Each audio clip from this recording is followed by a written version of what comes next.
আমি Sheikh answer Ali guide চ্যানেলের পক্ষ থেকে সকলকে শুভেচ্ছা জানিয়ে শুরু করছি আজকের প্রতিবেদন। শিরোনাম: পাক জেনারেল আসিফ মুনিরের প্রতি। আমি একজন নগণ্য ভারতীয়, সে যাই হোক, শুনেছি আপনার বয়স 40 ছুঁই ছুঁই।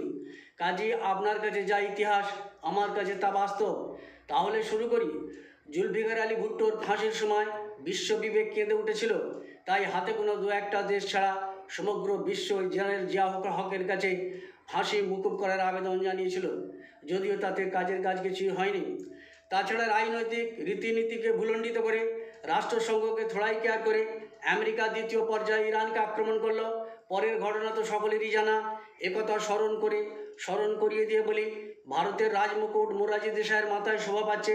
এমত অবস্থায় ভারতীয় সংবাদপত্রে দেখা গেল এই শিরোনামে: ভুট্টোকে বাঁচাতে রাষ্ট্রপ্রধানদের কাছে ইন্দিরার চিঠি। শুধু তাই নয়, ভুট্টোর ফাঁসি কার্যকর হলে ইন্দিরা গান্ধীর কণ্ঠে আক্ষেপের সুরে ভেসে এলো, জেনারেল জিয়া বিশ্ব জনমত উপেক্ষা করলেন।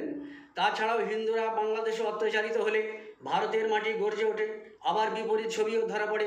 সুতরাং আমিও ভারতীয় নাগরিক হিসেবে আপনাকে বলাটা অধিকারের সীমালঙ্ঘন করবে না নিশ্চয়ই।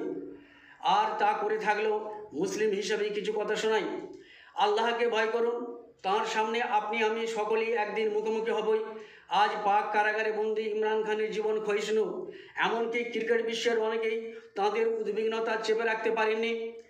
ইমরান খানের নামে কম বেশি 150টি মামলা ঝুলছে, তবে নিশ্চয়ই গরু, ছাগল, হাঁস, মুরগি, খড় থেকে শুরু করে এমনকি যা দৃষ্টিগোচর নয় তাও তিনি চুরি করেছেন, যে কারণে মামলার সংখ্যা হিমালয়কেও লজ্জা দিচ্ছে। যাই হোক, আপনার দীর্ঘায়ু কামনা করেও বলছি, মৃত্যু একদিন দুয়ারে আসবেই।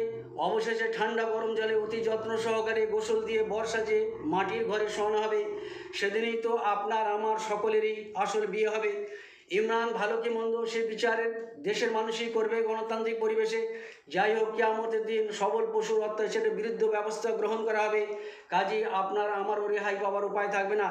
পরিশেষে বলি, ইব্রাহিম আলাইহিসসালামকে আল্লাহ পাক বললেন, আজান দেওয়ার দায়িত্ব তোমার, আওয়াজ পৌঁছানোর দায়িত্ব আমার। তাই আমিও আমার মতামত রাখলাম, আপনার কাছে পৌঁছে দেওয়ার দায়িত্ব আল্লাহর, এই আশা রেখে লেখারীতি টানলাম।